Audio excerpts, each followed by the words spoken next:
Hello and welcome to a completely different kind of video. Normally I post weather topics, do videos on weather topics, do videos on hurricanes and tornado outbreaks, but this time I am going to be talking about the game Risk of Rain 2. This is something that I have planned for a while, but because this video, along with two others in this three-part series, are going to be quite long, I just haven't had time to record them, but hey, look at me go, I do. And we are going to be starting off the Risk of Rain guides by looking at the normal enemies that you encounter, looking at all of the regular monsters that you will encounter Risk of Rain 2, as well as tips for them through the eyes of a Huntress main, that Huntress main being myself. Risk of Rain 2, if you only watch me on YouTube, is a game that I have posted a almost 2 hour long video on. That's just an archive stream if you want to watch that. By no means do you have to, but let's get onto it. We have a total of 31 regular enemies here, which is a fair bit. Now a fair bit of them are DLC enemies. DLC you do have to purchase and does cost money to purchase, but by no means is required for you to enjoy the game. I, before the DLC came out, still absolutely love the hell out of this game, and with the DLC I still do. This is our short list. I'm not going to be naming all of them here, except for the Lunar Exploder, Lunar Golem, and Lunar Wisp. Those three I will not be talking about because you only get them on commencement. Commencement is the 6th stage if you do not realign the teleporter on stage 5. Stage 5 being Sky Meadow, shown here, and it is a blue teleporter instead of the red. Stage 5 will always be Sky Meadow no matter what you do. And with DLC, you get 3 new maps. So you still have 7 maps to go through, which is still a very nice abundance of maps. The thing here with environments, or maps as I'm going to call them, is that different enemies start spawning on different stages. Stage 1 is going to be your most basic, the fewest type of enemy you're going to encounter. Stage 2 adds more, Stage 3 adds more, and Stage 4 and 5 also add more. But then when you realign the teleporter and go back to one of the beginning stages, that does not add any more enemies. It is simply just going to be all of the ones that you have encountered so far. I will be ranking the difficulty of our enemies here, but before we get onto that, I want to talk about elites. Elites are more dangerous versions of regular enemies and also bosses too. They are differently colored and have small physical additions to them. There are 2 separate tiers of enemies that the game itself categorizes. The first one includes blazing, glacial, overloading, and mending. These are the ones that you may even encounter on stage 1. Now, mending is a DLC elite, so if you do not have the DLC, no need to worry about mending. The second tier is Celestine and Malachite. You will not encounter Celestine and Malachite until you are quite deep in your run, or until the difficulty reaches a certain point. Usually by the time the difficulty reaches the point where you encounter these two, you should already be relatively far into your run. The first tier, again that is Blazing, Glacial, Overloading, and Mending, have 4 times the HP and do double the normal amount of damage, on top of the effects that they do. Celestine and Malachite have 18 times the HP and do 6 times the damage. They are very powerful. All enemies, including all of the ones I'll be talking about here, except for the Lunars, and except for worms, the magma worm and overloading worm, which are bosses, can be elite. Now, I have never encountered a Celestine or Malachite boss, so I do not know if that is possible, but I will not rule it out still. Now, in the third and final video of the Risk of Rain series, I'll be going over items, but I will still be discussing them throughout parts 1, this one, and part 2, which is going to be going over bosses. For elites, you want to get crowbars and at least one old guillotine. Old guillotines are made specifically for elites. Diving even deeper into elites, we are going to start with the first tier, and we are going to start with blazing. Blazing elites are red and orange and have big Oni-like horns. They leave behind a small fiery trail that does apply a very small burn and deals 150% base damage. This trail is again small and does not last very long, so the only time that you would be stepping on this trail is if you were going to be close to a blazing enemy, which you don't really want to be.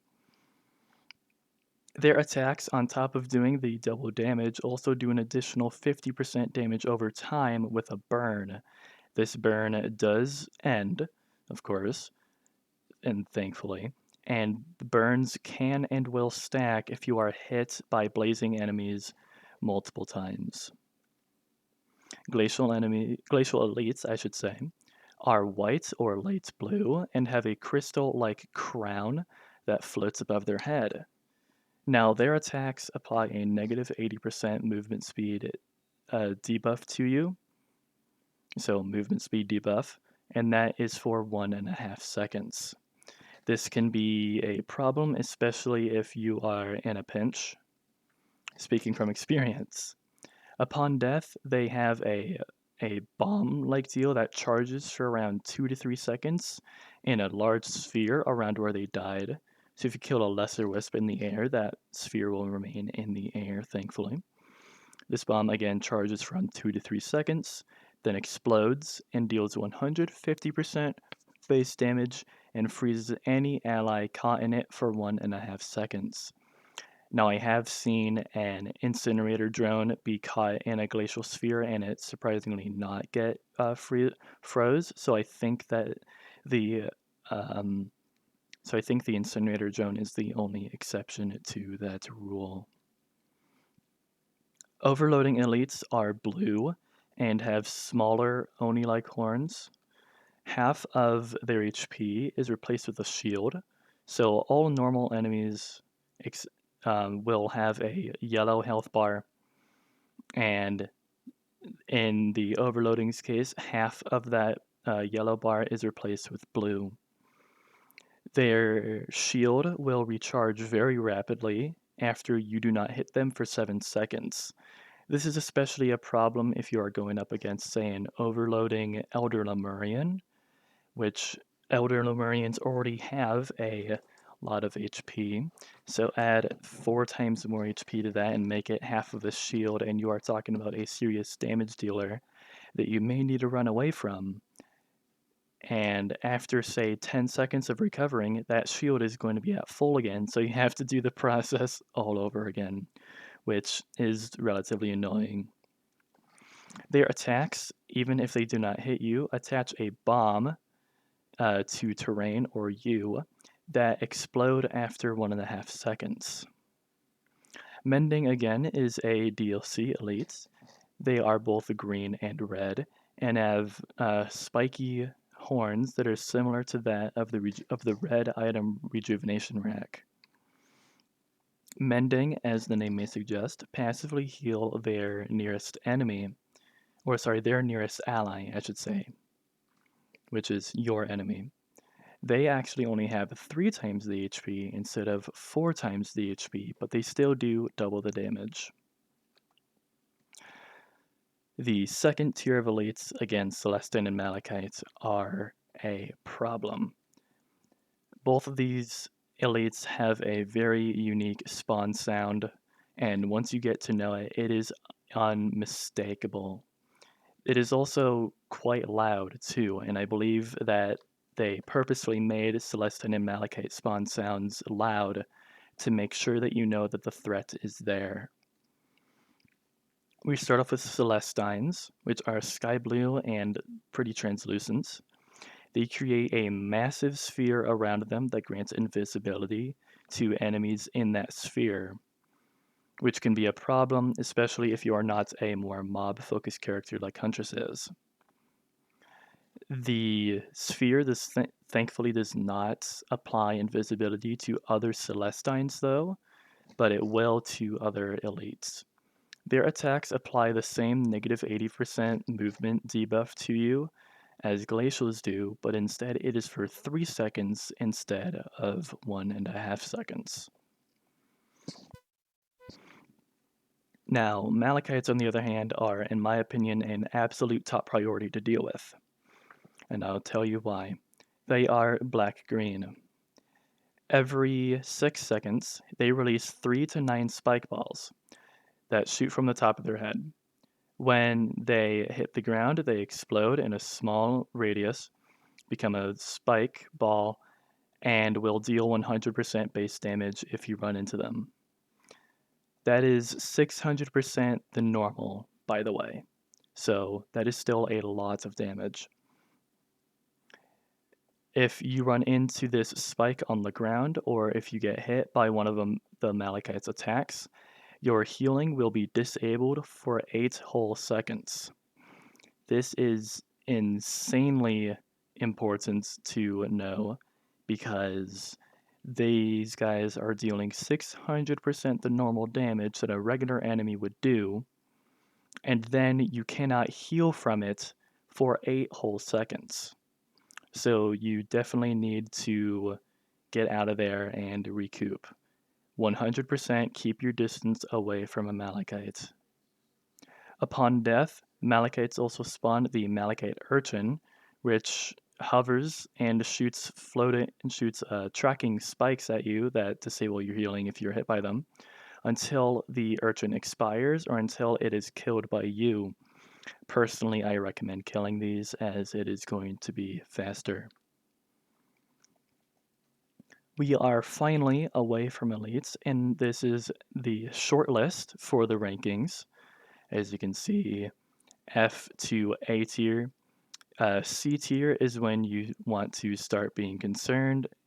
B tier is definitely ones to take into consideration, and A is going to be your your priority targets. But we are going to start in F tier. F tier consists of the beetle, the gip, and the blind vermin. These guys are in F tier, especially considering me playing Huntress because they are purely melee. They are also relatively small creatures, which makes them little threats on top of being only melee, even if they are in large groups. Now, you want to be having the backup mag. Huntress gets more glaives with backup mags. Infusion, so you can get HP from kills. Gasoline, which sets enemies on fire near one you killed. And Berserker's Pauldron, which activates when you kill 4 enemies in 1 second.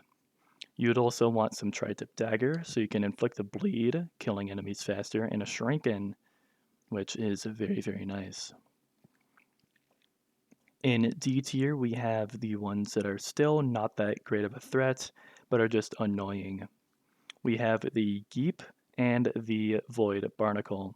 Void Barnacle is DLC only. Oh, so is the Geep actually.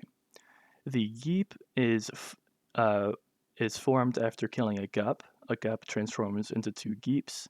Geeps transform into 2 Gips.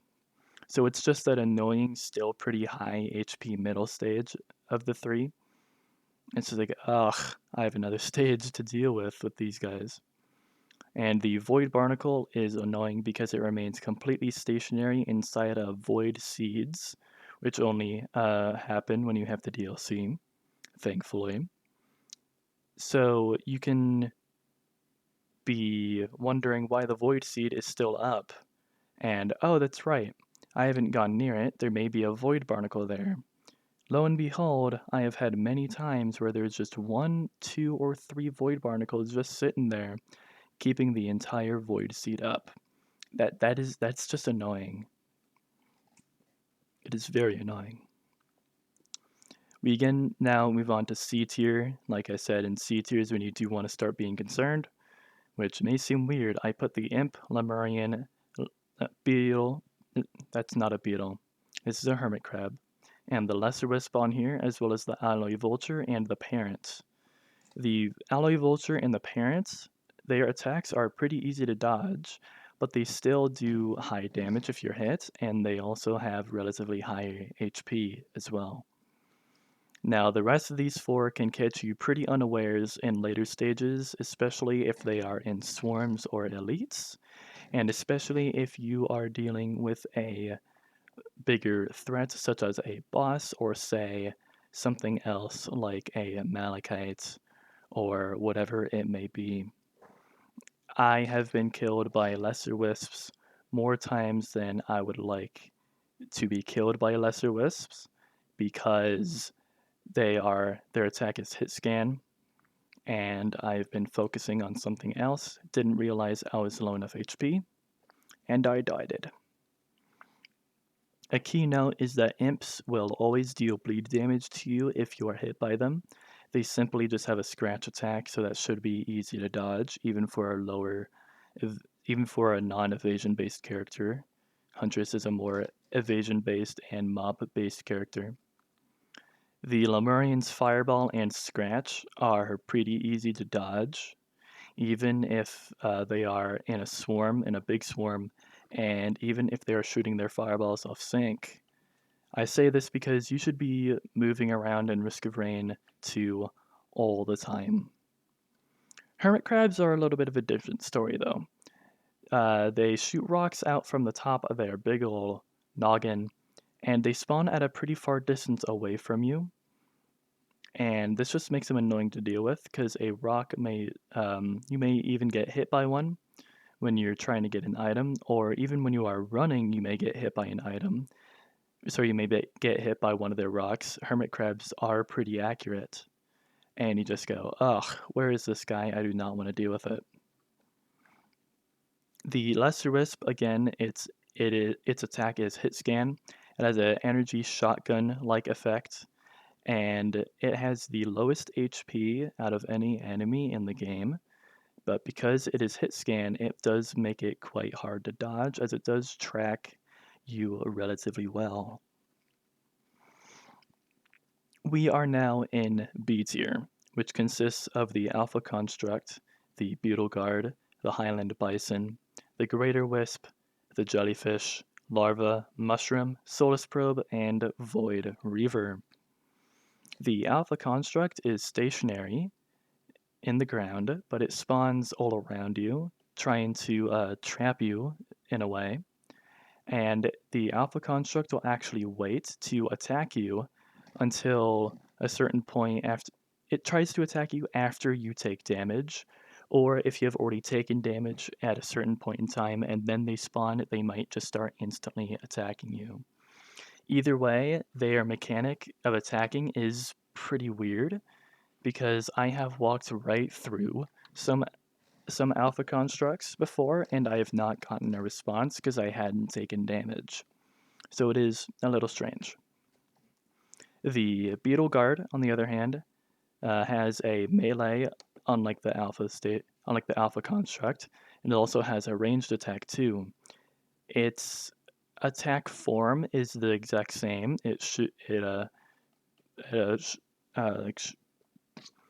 How do I want to say this?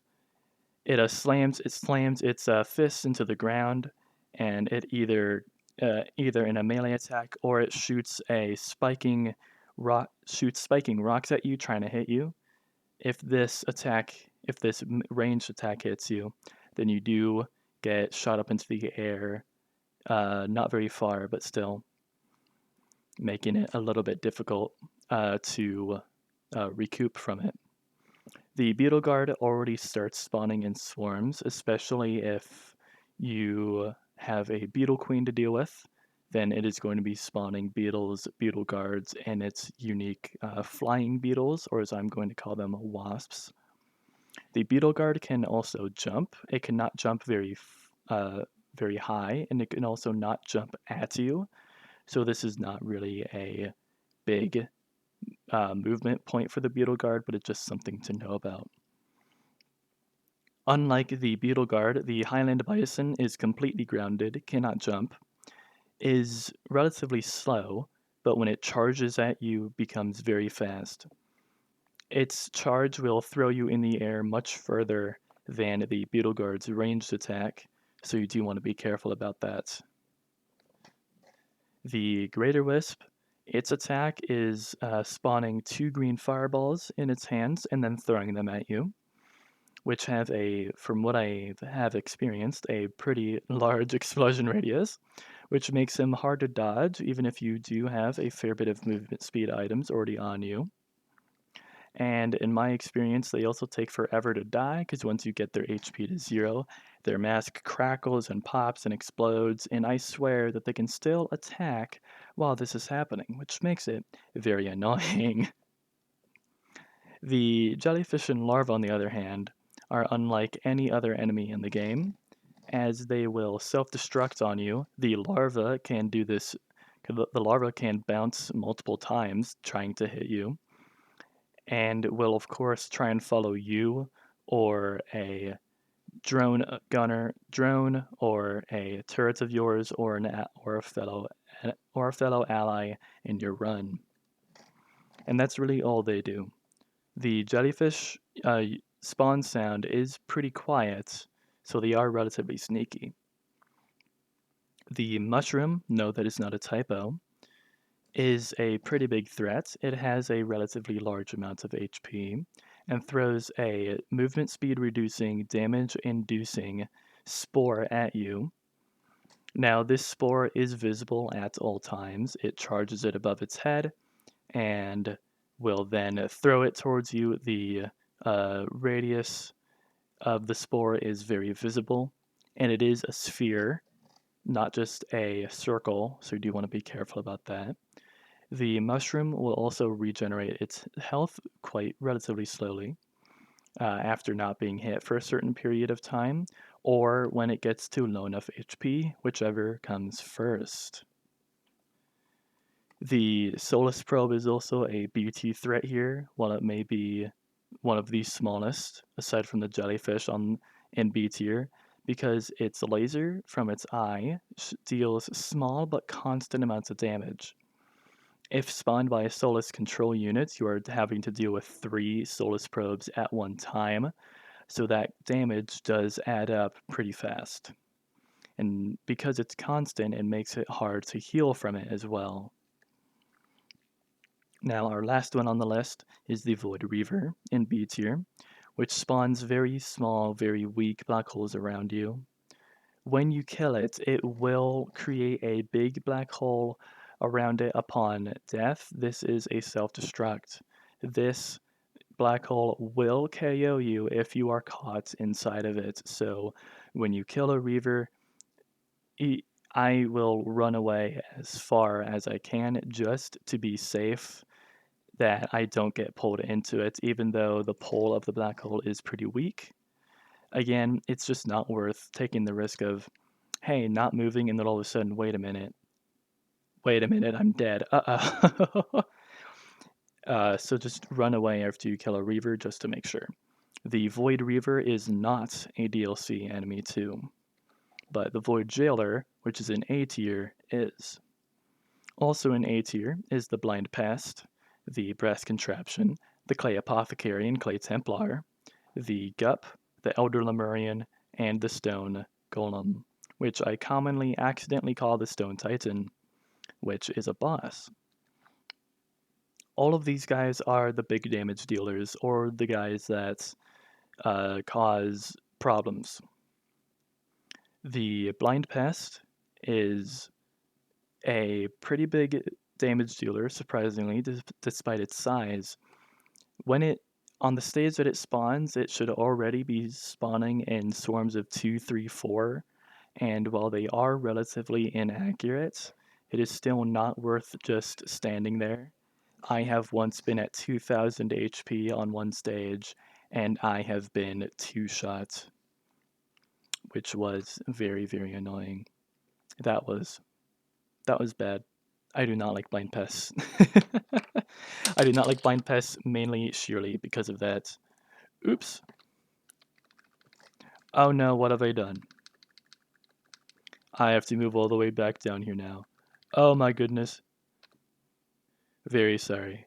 I pressed something that my keyboard did not like. Okay, sorry about that, folks. No, I'm not editing that out.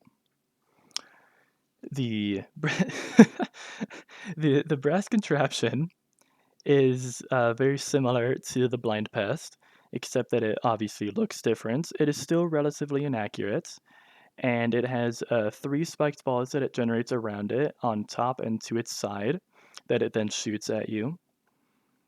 These spiked balls do a fair bit of damage, just like the blind pest's attack, so do not underestimate their inaccuracy. With every single enemy here, you want to keep on moving. Make sure that you keep your distance. Now, the Apothecary and Templar are both primarily ranged. The Templar does indeed have a melee attack, however, you have to be in extremely close proximity to it. I have learned that from experience. And their attacks, when you are hit by them, cause a slow, just like the Clay Dunestrider, which is a boss. The Templar's minigun is especially a problem for the lowest character in the game, Huntress, because it deals that constant damage and slows you down too. So you might get hit by one bullet, two, three, now you're slowed down, and then 4, 5, 6, 7, 8, etc. And you are now taking a fair bit of damage because you can't get out of the way. For Huntress players, I recommend that you teleport the hell away from a Templar. Templars are quite loud, both in their spawn and death sounds, so you do want to be wary of them. The Gup is the only melee only enemy in A tier, but I'm pretty sure it has the highest HP out of any regular enemy. Now, its melee is the way it is scaled is that its body becomes spikes. These spikes are actually pretty big, so it manages to actually be almost a pseudo-ranged attack. Though it's not firing something at you. You still have to get within range of it. Now, the Elder Lemurian does have a melee attack. It has a melee fire that when you're in proximity to it, it looks straight down and breathes fire. This melee fire deals much more damage than its horizontal arc of 5 fireballs, so I recommend with Elder Lemurians, aka Godzillas, that you keep your distance away from them so you can always be able to dodge those fireballs. The Stone Golem, its laser that it shoots right out of its eye, has knockback and is also hit scan, so if it is tracks you correctly and hits you, then it will deal damage to you and also knock you back. So be careful of that. And eventually they start spawning in swarms. Stone golems are the only enemy in A tier that you will encounter on stage 1 going forward. All of the rest spawn later on, except for the Void Jailer, which is a DLC enemy. Speaking of the Jailer's primary attack is firing Seeking projectiles at you, but it will also occasionally try to trap you, hence the name Jailer. This is a big problem when you are an evasion-based character and are also very fragile. So I actually figured out that you can do an arrow rain and you will get out of this jail, which is very nice. Now the Jailer's self-destruct is different than that of the Reaver's. Its black hole will chase the nearest ally, extremely slowly by the way, for 5 seconds. After that 5 seconds is up, it explodes or just disappears just like the Reavers, and again that black hole will KO you if you are caught. It will also KO any drone, any turret, any other ally caught in it. I have had an ensign drone, sorry. I've had an ensign drone be KO'd by one. Thankfully, I had enough money to revive it. In my opinion, all of these guys here are priority #1 targets, especially if the golem is in swarms. We are finally at the end of part 1 of 3, but some overall tips to end this off. First off, like I mentioned before, the Lesser Wisp attack and the Golem's laser are hit scan. That means that it will hit you no matter the distance. Granted, it is not infinite distance if if it is correctly lined up with you. You at any point in time and while on your run only want to stand still for short periods of time. The only time that you would want to do this, especially when you are running Artifact of Command and choosing what item to get, would be when only picking out an item, like I just said. At very When you very first start Risk of Rain 2, you will not have Artifact of Command, so deciding what item to get will not be a problem, and therefore you do not really need to worry, because any item you get without Artifact of Command is completely random, and I just recommend taking it, because while it may not, you may be playing Huntress and you may get a Bustling Fungus. Oh great, a Bustling Fungus. This won't help me at all, but it's still better than nothing. If you are completely overwhelmed in one spot, for example, you've just been going ham on just one spot and just nothing, and just keeps on seeming like that there's just like no hope in sight, like no relief. Simply run away, relocate, let the bleed and fire damage do its thing. If you do have those items that cause that damage, and then come back in when all of your skills are recharged. Now this last point, second to last point, goes along with the one I just mentioned. If you are looking in one area for too long because you might be overwhelmed in that one area, remember to check your six, check behind you. There may be an even bigger threat that might be right behind you. There may be a jellyfish right behind you that might deal a lot of damage. You don't know what's behind you because the camera is so close in on your characters. So just make sure that if when you do relocate, that the way you are running away to is also clear, if that makes sense. Last point here, and what I mentioned with elites, is that, in my personal opinion, Malachite always takes priority.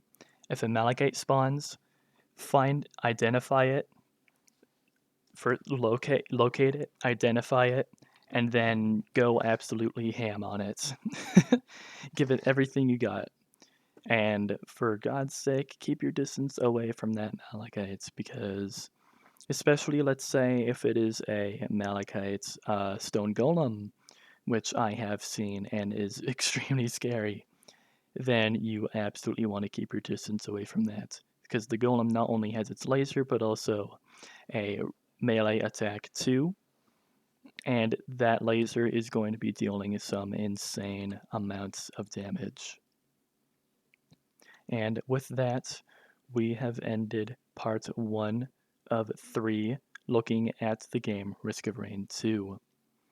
This one went over all of the regular enemies, going over elites, and I hope that y'all have learned something. Maybe if you've been playing Risk of Rain for a while, or if you're just starting, then I hope that you learned a lot. The part 2 and part 3 will be going over all of the regular bosses and recommended items, respectfully, so stay tuned for those. I thank you all so much for watching, and I hope to see you guys in the next video. Goodbye.